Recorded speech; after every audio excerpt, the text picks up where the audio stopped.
Good afternoon, everyone. My name is David Konisky, and I'm a professor at the O'Neill School of Public and Environmental Affairs at Indiana University. And it is my pleasure to welcome you to the second of 4 conversations we are hosting this month about the U.S. Environmental Protection Agency. As many of you know, the EPA turned 50 years old this past year. To both commemorate the EPA's 50 years and to examine the agency's accomplishments and setbacks, I had the pleasure of editing a book with 2 of my O'Neill School colleagues, Jim Barnes and John Graham. The book is titled 50 Years at the Environmental Protection Agency, Progress, Retrenchment, and Opportunities. And it has just been published by Rowman and Littlefield. If you're interested in ordering a copy of the book, I would encourage you to do so directly from the publisher using the discount code indicated on the screen, which will give you 30% off the price. The book brought together leading environmental scholars and practitioners, including many EPA veterans, to take a hard look at the EPA through both historical analysis and policy evaluation. The book is expansive, covering air and water pollution, drinking water quality, chemicals regulation, and solid and hazardous waste management, as well as a number of cross-cutting issues such as science, economics, and politics. In today's conversation, we are going to talk about water. And to do that, it is my honor to introduce Jonathan Cannon, who authored a chapter for the book on water pollution, and James Salzman, who authored a chapter for the book on safe drinking water. Professor John Cannon is the Blaine T. Phillips Distinguished Professor of Environmental Law and Director of the Program in Law, Communities, and Environment at the University of Virginia School of Law. Prior to joining the law school at the University of Virginia, Professor Cannon served at the EPA. He served as a general counsel from 1995 to 1998 and assistant administrator for administration and resources management from 1992 to 1995.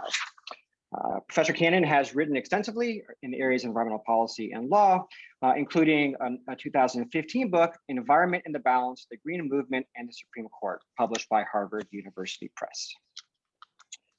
Professor James Salzman is the Donald Bren Distinguished Professor of Environmental Law with joint appointments at the UCLA Law School and at the Bren School of the Environment at UC Santa Barbara. Professor Salzman has written extensively in many different areas of environmental policy, including drinking water, trade in the environment conflicts, policy instrument design, and creating markets for ecosystem services. Among his many publications, he is author of the book, Drinking Water, A History, which obviously is related to today's topic of conversation. We'll begin today with a few questions from me, and then I'll open up the conversation to you all. If you have questions, please type them into the Zoom chat window, and I will get to as many of them as time permits. With that, let's get started. John and Jim, thanks for joining me today. Thank you. Thanks. Okay, so I'm going to start with a question for both of you, and that is, I'm going to ask you to sort of think back to the first decade or so of the EPA. As you see it, what were the main challenges that confronted the agency in addressing water issues? John, for you regarding water pollution, and Jim, for you regarding safe drinking water. John, you want to get us started? Sure. So the problems or the challenges that confronted EPA in the early 70s were immense. There had been an earlier version of the Clean Water Act that basically had very limited role for the federal government. But in 1972, Congress amended the act to give the federal government and EPA in particular a much more aggressive set of tools. And those tools included increased responsibility for water quality standards, which set the ambient concentrations of pollutants that are allowed to be in waters, and also a set of strict technology-based standards which were to be applied through a permit system to every discharger in the United States. And discharger was defined as a point source discharger or a factory or a sewage treatment plant or any other facility, discernible facility that was putting pollutants into the water. So just getting that system up and running was a huge task that took immense amount of resources and planning and management skill, and took some years, as you might expect, and some false steps in order to achieve. I'm going to jump in. Yeah, go ahead, Jeff. Thanks. Sure. So let me give a little background because SIDWA, the Safe Drinking Water Act, was the first federal legislation, unlike what John was talking about, where there had been prior federal attempts to address Clean Water Act, which is to say the water in the natural environment. Water coming out of our tap had not been the subject of federal action from Congress, at least. There was a public health service that actually set the first standards in 1914, and those had been changed about every 20 years since then. But they only covered really bacteria, and there was a Senate hearing in 1970. And they basically, asked these researchers to report to the Senate on the state of things, and they basically reported that a very small number of states were even complying with these public health service guidelines. Less than 10% of the people working in the drinking water utilities had any training at all, and so this was a problem. And so Congress starts to move forward with what becomes the Safe Drinking Water Act. Interestingly, it was called the Pure Drinking Water Act when it first started. And the shift is important because there's a realization that you don't want pure drinking water. You want safe drinking water because it'll bankrupt us if we have pure drinking water. So sort of embedded in the law itself was this sense of safety and certain acceptance of risk. The problem basically is they were starting from scratch in terms of what the federal role should be. So there were real questions that were debated. Should there be national uniform standards, right? Or should it vary depending on where you are? Big question of who should pay, right? Richard Nixon actually refused to sign the bill because Gerald Ford ended up signing it after Nixon resigned. Nixon said that the ratepayers should pay for provision of safe drinking water. The federal government role should be purely regulatory, not funding at all. And as with, excuse me, almost all of the environmental issues that were addressed, were addressed by Congress. Clean water, safe water, pure water. So if you look at almost all the environmental laws passed in the 1970s, in retrospect, Congress grossly underestimated the scale of the challenge, and I'm sure John will talk about this a bit later. It was equally true for drinking water. So basically they said, identify those contaminants that pose the greatest risk, set these standards that allow an adequate margin of safety, and reduce the overall risk. Very slow to develop, right? So and we'll talk about this a bit later, I suspect. But the EPA in the first decade just had adopted very few standards for drinking water. So Congress steps in the 1980s and says, that's it. We're going to be very prescriptive. You've got to do 25 new contaminants every 5 years. And that turns out to be a bit of a disaster as well. And so they reversed themselves again in 1996. Actually, I'll stop there, David, just as a quick overview, and we can go into more details. Yeah, maybe as a follow-up question to each of you. So the challenges were probably multidimensional, right? There were scientific uncertainty about how to set standards or what technologies to require polluters to install. There were institutional challenges for a fledgling EPA just coming to terms with itself as being a new regulatory agency and trying to figure out what kind of reach it had. And then obviously there's politics as well. In the water context, which I find really fascinating is oftentimes the polluter is not an industry, it's a city utility, right? It's another agency of government. So I wonder, thinking through those dimensions, maybe others, which of those sort of stand out, or how did sort of the EPA sort of manage its way through dealing with those kinds of different dimensions of the problem? Yeah, sure. I can start with that. And David, I mean, so folks, you've written about the whole enforcement challenge with government suing government. It's hard. And both Clean Water Act and SIDWA have pretty poor enforcement records. So that's sort of one aspect of it. The big aspect, though, was the issue of funding. In retrospect, looking back at the most important contributions, and again, I would say this is probably true for Clean Water Act as well, I think arguably the most important thing those laws did was provide billions of dollars to upgrade infrastructure. Water treatment plants, in the case for drinking water, and sewage treatment plants, POTWs, for the Clean Water Act. And so I would say sort of, institutionally, EPA basically was scrambling, trying to figure out how do we create these standards, so-called maximum contaminant levels, quickly enough and robustly enough. So I think that the single largest challenge the first decade was basically working out how to promulgate these standards. And I think we'll talk about it later, but I think arguably EPA still hasn't figured that out. But that's maybe it's not resolvable. But I will comment on the institutional issue that you raised, particularly the problem of governments regulating governments. That occurs in the Safe Drinking Water Act sector through the regulation of drinking water treatment facilities, but it also occurs on the clean water side, the surface water side, through the regulation of publicly owned treatment works. These are facilities that treat the sewage that gathers in metropolitan areas and discharge that after treatment. So that was a substantial source of pollution when EPA was starting out.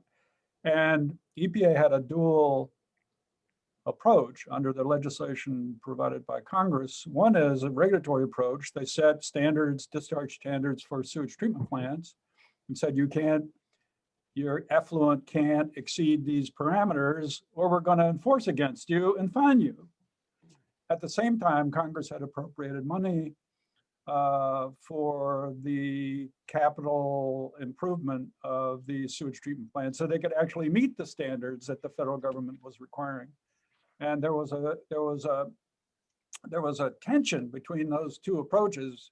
EPA would show up at the door and say, "We're suing you for failure to meet the effluent standards," and the municipality would say, "But where's our money? Because we got to have the money if we're going to meet the standards." And EPA would say, "Well, sorry, but enforcement is enforcement, and you have to meet them whether we have been able to provide adequate federal funds or not." And I actually was not at EPA in the early days of the agency. I was representing, in many cases, sewage treatment plants, cities that were having to face this conundrum. So I felt the tension. But gradually over time, that got resolved. EPA took a strong enforcement stance, but the money helped. And eventually, most municipalities substantially improved their treatment, so that now the big problem on the nation's waterways, as far as pollution sources, is not the sewage treatment plants. It's not the corporate facilities. It's actually non-point sources, mainly associated with agricultural, forestal, and residential uses that are the significant remaining problem. If I could actually add sort of two comments. So source protection, Jonathan's exactly right. I mean, source protection is a big gap with the Safe Drinking Water Act as well. The assumption with Safe Drinking Water Act is the treatment plants, the government steps in basically for the water coming out of the treatment plant. The water coming into the treatment plant, which can be heavily polluted, right, is not, CIDWA can't do anything about that. So for instance, there was a very creative lawsuit that was brought in Des Moines, Iowa, against an agricultural district saying, look, we have to clean up the mess that you're creating. You need to clean it up first. And for a variety of reasons, they were unsuccessful. And so that remains a big challenge. The other thing I'd comment on, which I think is really interesting, and an important difference between CIDWA and the Clean Water Act, Jonathan was talking about, enforcement. Citizen suits have been hugely important with the Clean Water Act, and they've been almost non-existent with the Safe Drinking Water Act. And it's a huge difference. I've looked into this in some detail. I haven't gotten a great reason why. But I would venture to guess that most of the enforcement actions under the Clean Water Act, by a degree of order of magnitude, are citizen suits versus EPA enforcement actions. With CIDWA, it's the exact opposite. Yeah.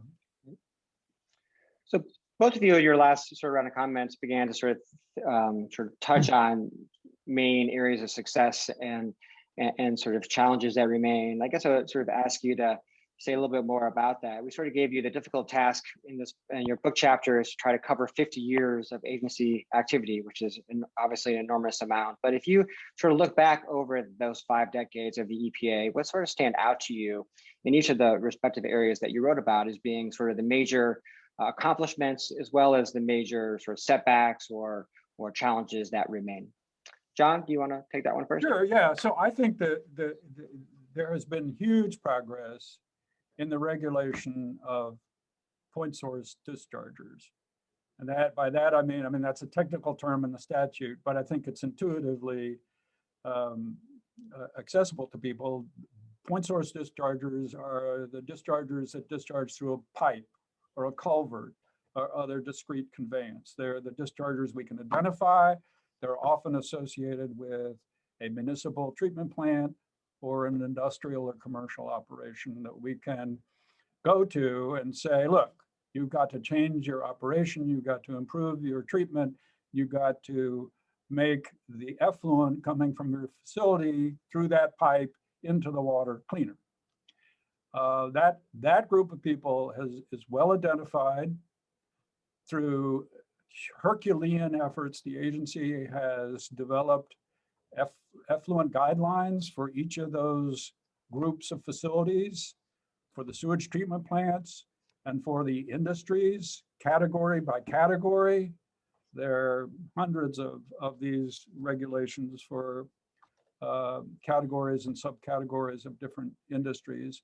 And those have been applied through individual permits, discharge permits issued to each of these dischargers, and they have been generally well enforced. And as Jim says, where the government doesn't step in to enforce, there is a citizen supervision under the Clean Water Act that allows any person who has standing in the courts to come in and enforce against violators, achieve penalties, and also require compliance through court order. So that system, once it got up and running, has worked well to significantly reduce the contribution of point source dischargers to water quality problems in the nation's waters. What remains is this problem of non-point source pollution, that is runoff generally, which seems innocuous enough, but runoff can contain all sorts of elements that are inimical to water quality, including sediment, nitrogen, phosphorus, which produce certain effects in the water that can lead to eutrophication, low dissolved oxygen levels, and other circumstances that are inimical to aquatic life, as well as recreational use by humans. And that problem is not well addressed in the Clean Water Act. And although EPA has some tools to try to deal with it, those tools have not been fully effective, and the states have been unable to step up and fill that space adequately. And that's where, for the remaining water problems in the country, including the Chesapeake Bay, the Mississippi Basin, on, the big watershed level problems, that's where those problems really have their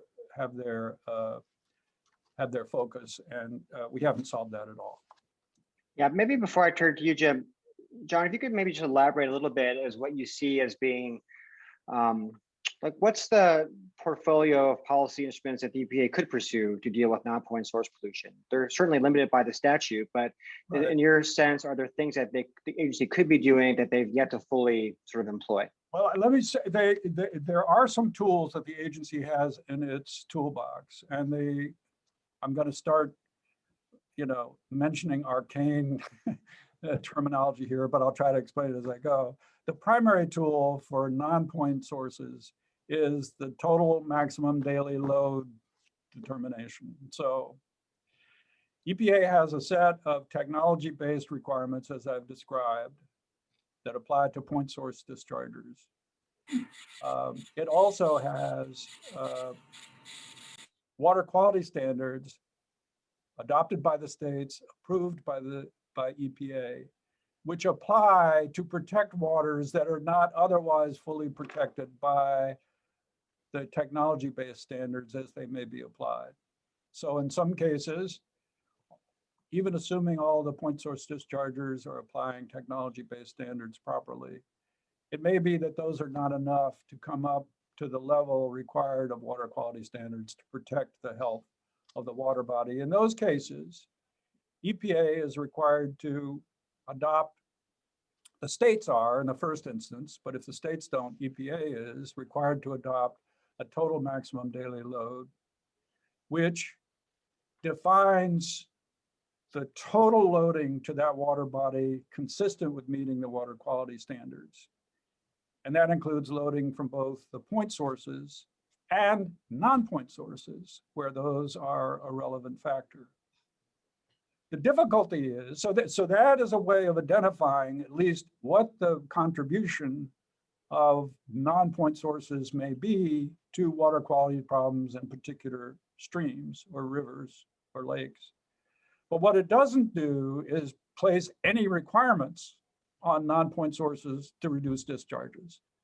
That must be done by the state or must be done as a matter of voluntary effort by the non-point source dischargers themselves. Now, there is some funding that EPA has at its disposal to try to incentivize that process. States have various ways of approaching it, but most states are very reluctant for all sorts of reasons, and we can talk about those, very reluctant to impose regulatory requirements on non-point sources, particularly on the agricultural community, which strongly resists them. Great, thanks, John. Jim, thinking back about the 50 years of the EPA, what sticks out to you as being major accomplishments in the Safe Drinking Water Act realm, as well as some unmet challenges? Yeah, so I mean, the answer I think is pretty simple, which is that our tap water is historically safe. Yeah. Right, this is the safest tap water we've ever had in the history of the United States, and it compares favorably with every other nation on Earth. I can go from Portland, Maine to Portland, Oregon, and really not give a second thought to the water that I'm drinking. Got my prop here from the tap. How did that happen? It happened for two large achievements. The first I've already talked about a bit, which is the funding of water treatment plants. Beginning of the law, it was mainly through outright grants that shifted over to so-called revolving loans, low interest loans. And as a result of that, we have now what's called tertiary treatment, which is sort of 3 levels of water treatment. That's now standard practice for most of the country's population. That was not the case in 1970. It's expensive. And so funding, I think, is one of the great achievements. The other one, at least through the 1990s, and I'll turn to the other side in a moment, but through the 1990s, the development of drinking water standards. Right, this was the first time we had ever had nationally uniform standards for tap water. Depending on how you count their classes and such, but it's about 90, a little over 90. That's impressive. There's a flip side, though. Let's start with the standards. There have been no new standards established under the Safe Drinking Water Act since 2000. Let that sink in for a moment. Right, there have been revisions to some existing standards, but no new standards since 2000. All right, that's a problem. God knows we haven't stopped producing compounds or discovering compounds that are dangerous to drink. That's a big problem. Perchlorate, the regulation of that the regulatory process for that started in 2010. It was supposed to be issued in 2019. It was kicked off to 2020. It didn't happen. I haven't figured out the reason for why.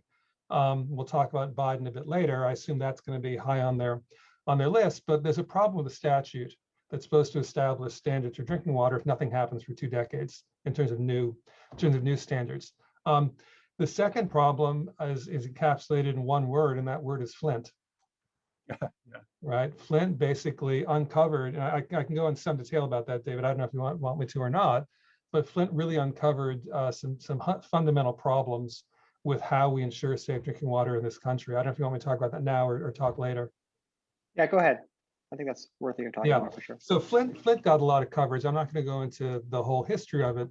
The basics, which I think are important to understand, is that this is a predominantly African-American Rust Belt city, very poor. It's one of those classic shrinking cities, and it was put under essentially receivership by the Michigan governor.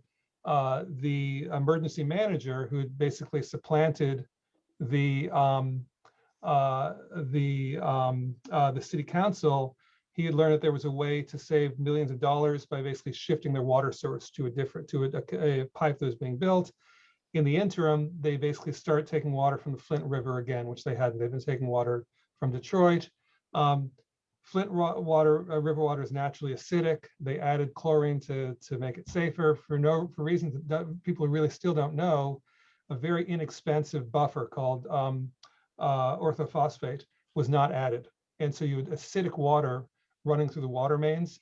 And when it got to the service lines that run from the water mains to the houses, those are lead, mostly lead in Flint, and they had been by law until 1986.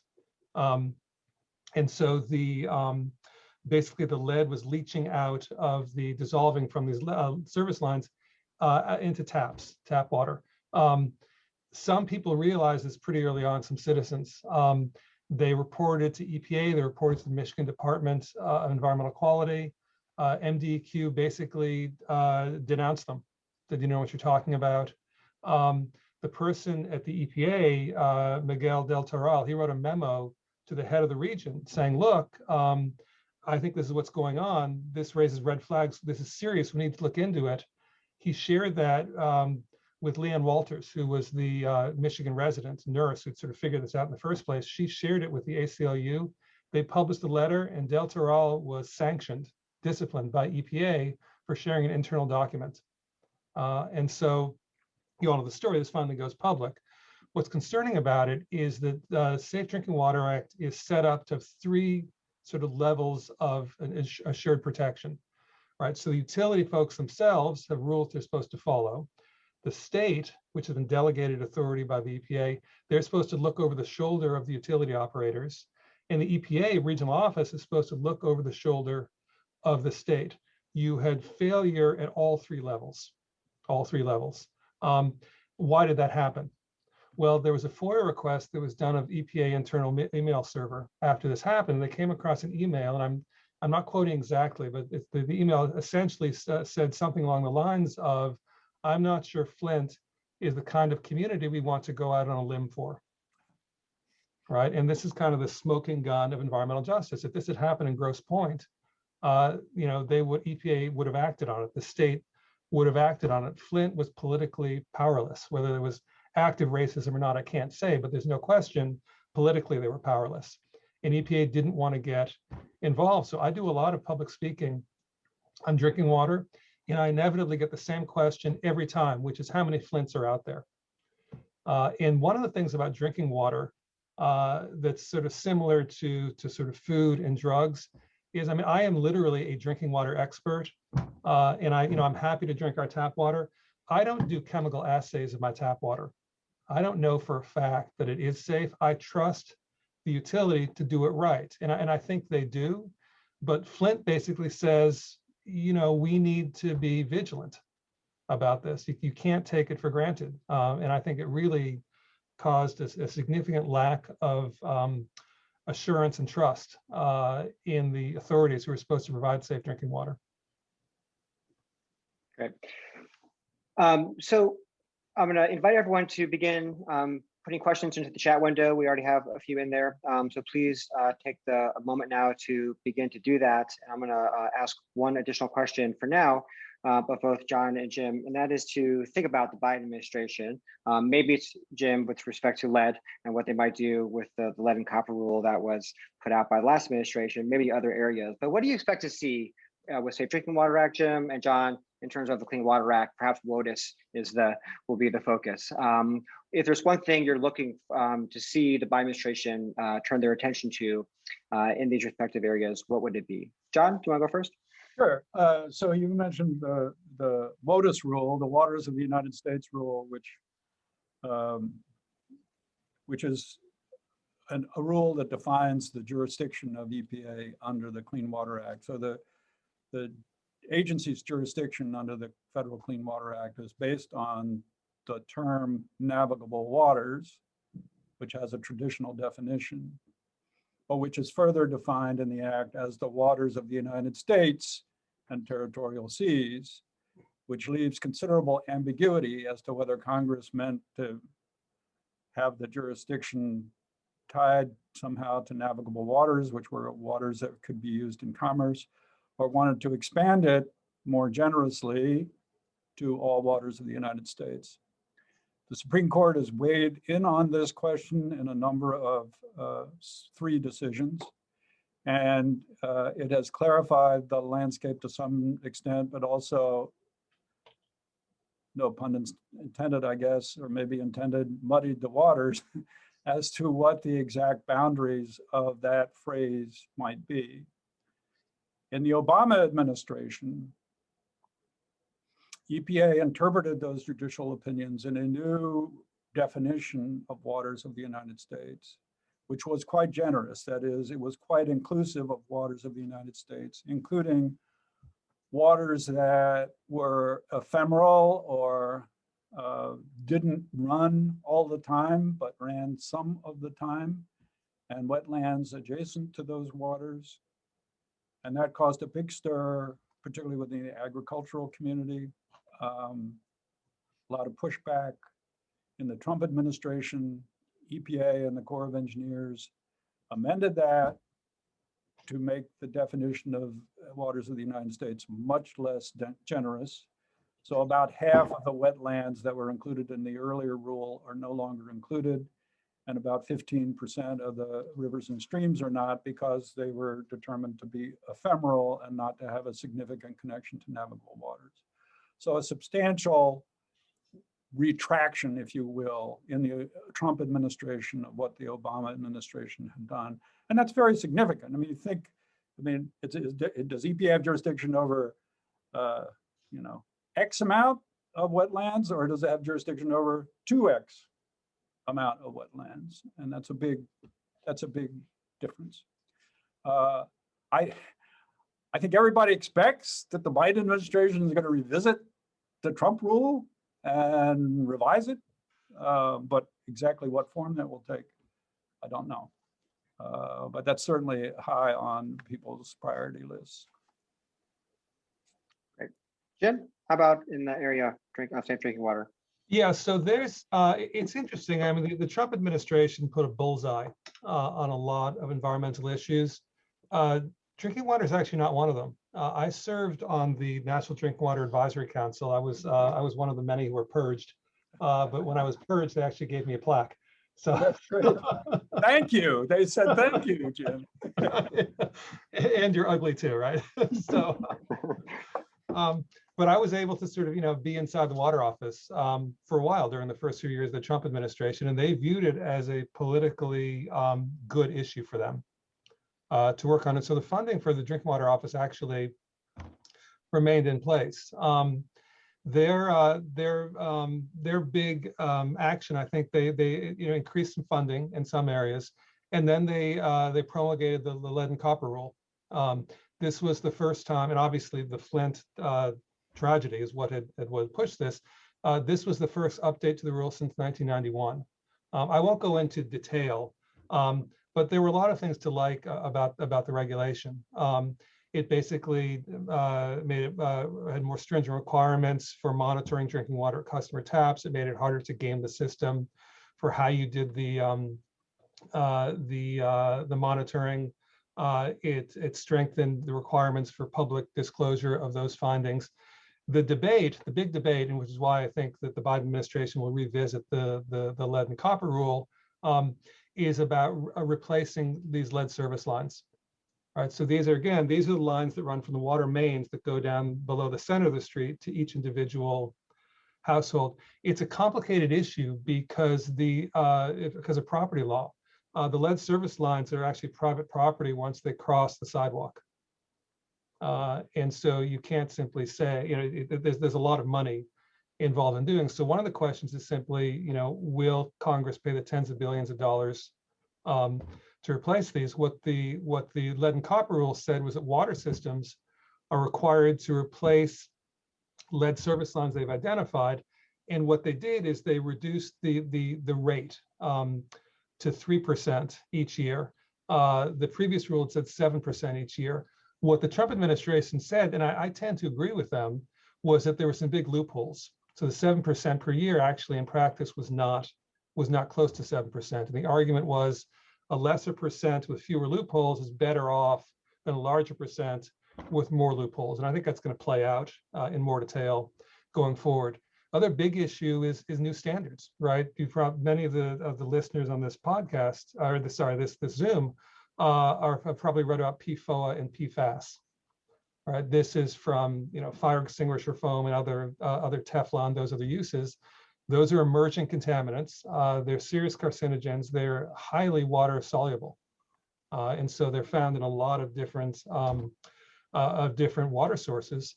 And they're not, strictly speaking, they're not regulated. So are they going to do a quick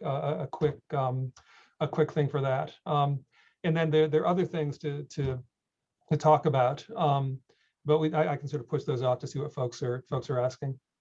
Okay, thank you. Okay, so I think we'll turn to questions in the chat. And the first one, I believe, is directed to you, John. It's about the recent Maui decision. So I'll just read the question for you. It says, from the beginning, EPA has struggled with whether discharges to groundwater that ultimately impact surface water are subject to regulation under the Clean Water Act. The Supreme Court in County of Miami attempted to articulate a standard for determining which discharges to groundwater are subject to regulation as point sources, but this calls for the development of a judge-made law. Do you think that the EPA should and will attempt to address this type of discharge regulation? And if so, how and when?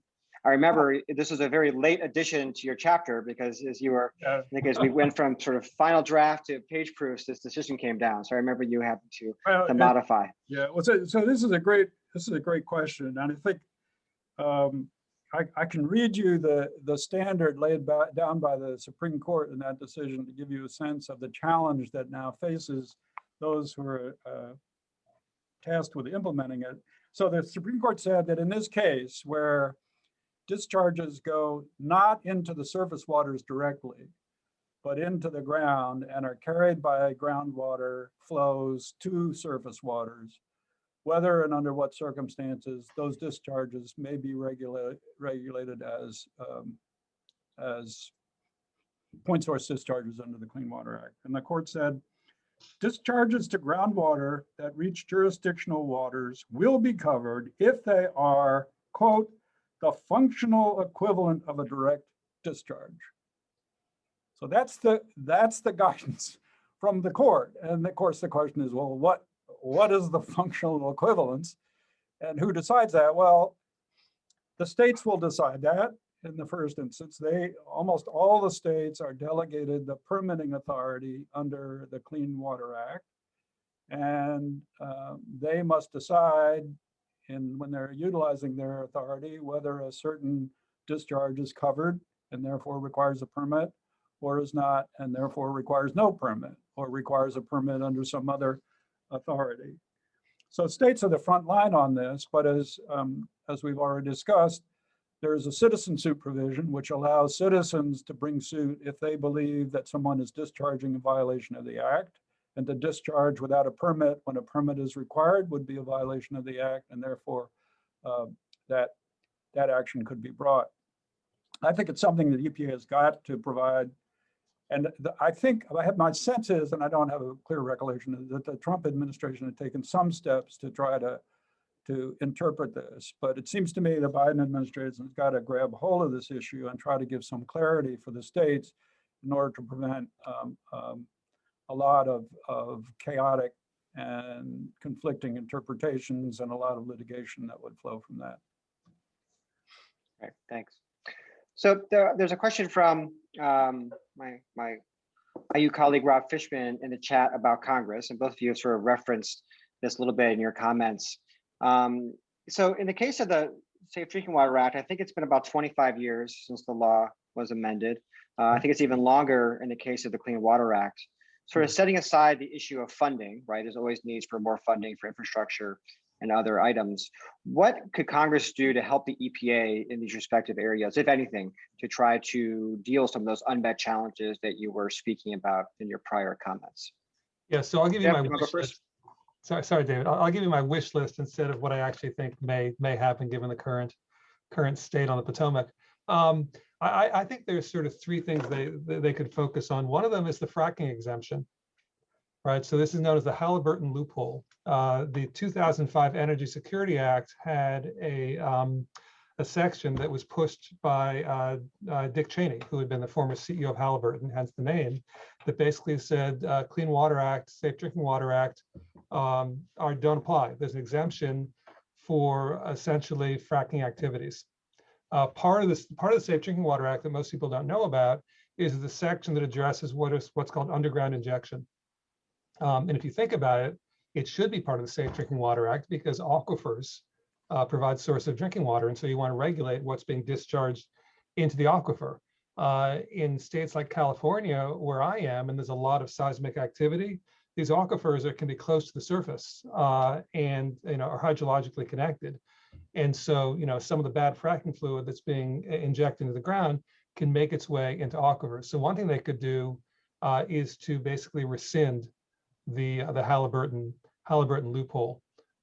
Another thing they might do is to try to address the question of why there's been so few new standards adopted. I could imagine them saying we're going to put you back on a timeline, not as rigorous as it was before. 25 new standards every 5 years, which in retrospect was insane. But something to basically force them to do this, because I mean, no new standards in 20 years kind of speaks for itself. And I know you said we couldn't talk about this, but I'm going to anyway, which is funding is really important. So one of the outstanding issues, again, that folks don't really know about with the Safe Drinking Water Act, Safe Drinking Water Act effectively regulates public water systems. There are 150,000 public water systems in the country. Let me repeat that. That's 150 followed by 3 zeros. 80% of those serve 500 people or fewer. All right, so 80% of the public water systems out there serve 4% of the population. How well funded do you think they are? How many full-time engineers do you think they can employ? It's a real problem, and folks have talked about consolidation. That hasn't worked, frankly, very well. It's a big challenge. Great, John. So I think consistent with my earlier remarks, I think if Congress wanted to make a contribution toward clean water beyond what is already embedded or embodied in the Clean Water Act, it really has to deal with non-point source pollution in some meaningful way. And there are various ways it could do that. And I think for my money, look, the politics of that is very difficult. The reason that hasn't happened so far is that the politics are really difficult. And I'm not sure that the politics are likely to be any better in the near term, and maybe even a lot worse. So I'm not holding out hope that this is possible, but if I have my wish list, I would say Congress should amend the act in order to provide that the total maximum daily loads that I talked about, which are applied where technology-based limitations are inadequate to meet water quality standards, that those total maximum daily loads have an enforceable implementation component, like the state implementation plans under the Clean Air Act, which are required to set measures by which states will ensure that air quality standards are met, and those measures have to be enforceable. I would argue that Congress, just a matter of parity and as a matter of functionality, Congress should adopt a similar requirement under the Clean Water Act. And that would give the states and EPA some ability to push the needle on non-point sources and ensure that progress could be made. Otherwise, I think we're left to more collaborative, cooperative approaches, which can sometimes work in some settings, but which haven't worked very well in other important settings like the Mississippi River Basin. It's just too big with too many diverse players. to bring folks together in a meaningful way to try to address a huge environmental problem that is coming from non-point sources up and down the Mississippi River, the vast farmlands in the Midwest where fertilizer is applied, runs off, flows into the Mississippi, down into the Gulf of Mexico, and causes a huge dead zone there every season. And I'd simply amplify what John said also. I mean, if you address a non-point, that also helps drinking water quality. Right, right. So there's a related question in the chat, thinking about non-point source pollution, and particularly about policy design, and whether or not there are any good examples of where there's been sort of trading systems set up between point and non-point sources that might be available as a model for either a regional program or a national program, and whether or not that might be something viable for the EPA or Congress, for that matter, to consider.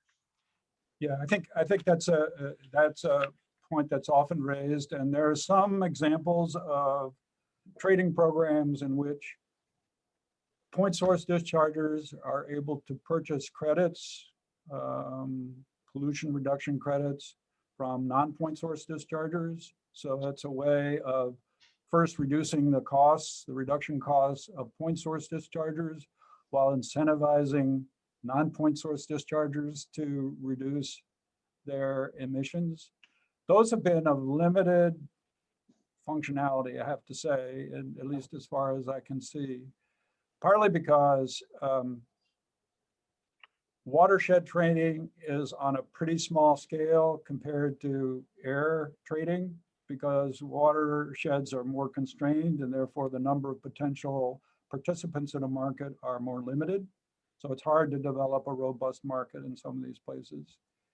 The other concern, or another concern, is that non-point source dischargers who might otherwise have economic incentives may be concerned about participating in a market as, the camel's nose under the tent for regulation, so that there is some resistance within the agricultural community to be involved. And of course, there are all sorts of issues about enforceability and what happens when the promised reductions don't materialize and so forth.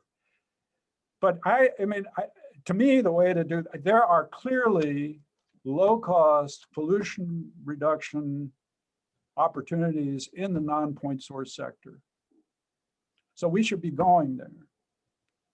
And if there were some regulatory, if Congress included them within the regulatory intent, I think it would be easier to construct a trading system, or a legitimate trading system that allowed them still to make sales within the system, but allowed those sales to be verified as to really producing the benefits that they claim to. So throughout many of your remarks, both of you, you've touched on issues of federalism, right? The fact that under both the Safe Drinking Water Act and the Clean Water Act, there are responsibilities for local governments, state governments, obviously the EPA and Congress at the federal level. Now that we sort of lived with these laws for many, many decades, is it an opportunity to sort of rethink the balance of power, the who's doing what in this context? And if so, what might that look like? If you had to sort of think through a different version of implementation of these statutes in the context of sort of the complexities of federalism, is there any rebalancing that has to happen through any dimension? It could be standard setting, it could be funding, or otherwise. Jim, do you want to take that first? Yeah, so I would have given a different answer before Flint. I think Flint really requires us to say, EPA failed at oversight of the state that was supposed to be watching what was going on. So the problem is the state failed too. So it's not clear to me what the federalism lesson is of Flint. Both failed. What I've been thinking a lot about recently, and again, this is sort of an issue particularly in the Midwest, is this phenomenon of what's called shrinking cities. So there's cities that basically, and again, it's mostly Rust Belt, that are losing populations, and they've got these water infrastructures that are in place that were built for a certain size population and are expensive to maintain. And I think the how that's going to be maintained and funded is a very, very big question.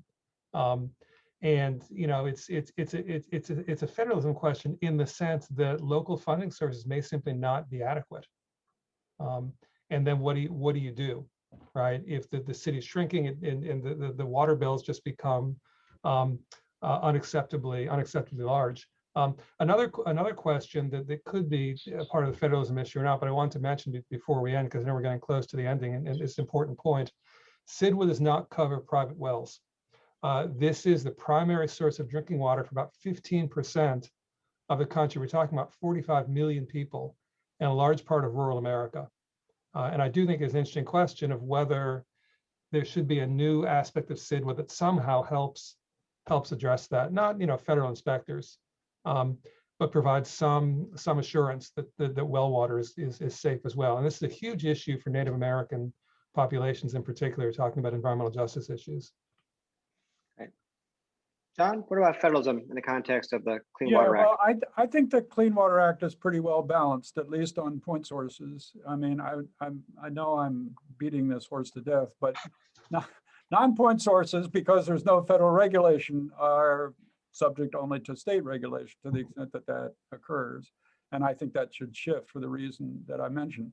But I think a cooperative approach is still important. And I look at the Chesapeake Bay.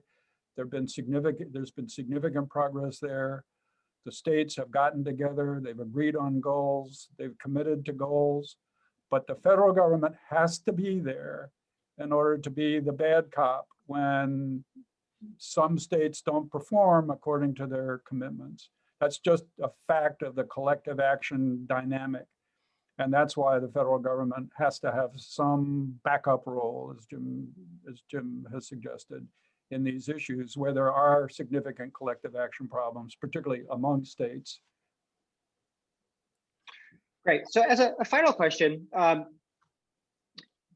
curious if there was, over the course of you doing research for this book project, or just your recent thinking about these areas of policy, is there sort of one recent thing you've learned or become aware of that is sort of new to you, right? You both have been studying these issues for a long time. So, but we're all sort of constantly learning. It's just something stand out to you as surprising or particularly vexing that you sort of awakened to over the course of doing the research for this project or thinking about these issues over the last couple of years?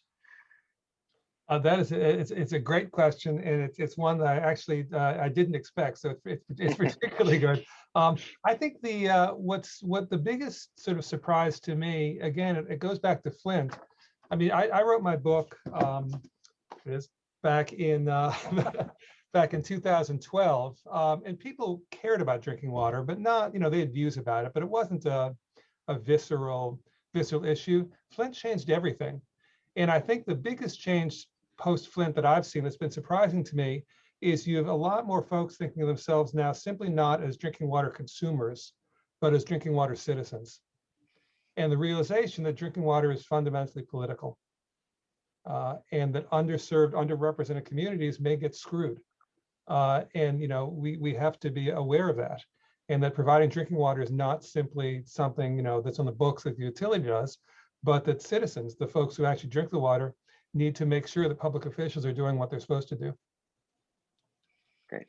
Okay, so I'll tell you my revelation. So for years, I was told, and everybody said, that the Clean Water Act, the current form of the Clean Water Act, the 1972 amendments, the modern Clean Water Act, was motivated by an event in Cleveland, Ohio, the Cuyahoga River catching on fire. And it did catch on fire in 1969, and it burned for a while. And the public reaction to that was one of disgust, that we had rivers that were so polluted that they could catch on fire, and therefore we needed a Clean Water Act. But so that seemed like a perfectly plausible story to me. But in my research, I came across, and other people would have known this before I did, but and it based on the scholarship of Jonathan Adler, a fellow law professor. But what he did was do an historical review, which revealed that the Cuyahoga River had caught on fire many times before 1969. And nobody thought that much about it, right? It was just burning, right? Sometimes the river had to burn. It was a heavily industrialized section. of the city. It was understood to be the source of a lot of economic wealth, and therefore people had somehow become accustomed to that. So what was the difference? So that made me ask, what was the difference between then and 1969 when it caused a furor? And it seems to me that moment marked a cultural shift for the United States from tolerating these insults from industrial development to resisting them or wanting to correct them. And that was really the birth of the environmental movement.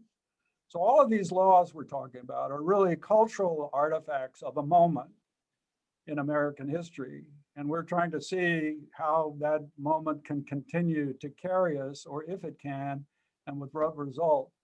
But it reminded me again of the historical contingency of this whole enterprise that we're involved in, which makes it more interesting to me. And David, can I tell just a very quick story? So Bill Ruckelshaus in 1982, looking back at 10 years of the Clean Water Act, he said, our waters may not yet be fishable or swimmable, but at least they're no longer flammable. Right. Well, great. This has been a fantastic conversation. John Cannon, Jim Salzman, thank you very much for taking some time today to be with us. A reminder to those in the audience that there's a discount code if you're interested in purchasing the book. It's in the chat window. And we're also recording these sessions, so we'll be posting the videos shortly. So our session from last week on air quality is already up for viewing, and we'll soon post the video for this session as well. So thank you all very much for coming today. John and Jim, thank you again. And hope everybody has a great afternoon. Thanks, yep. everybody. Yeah. That was fun. Bye-bye. David. Yeah.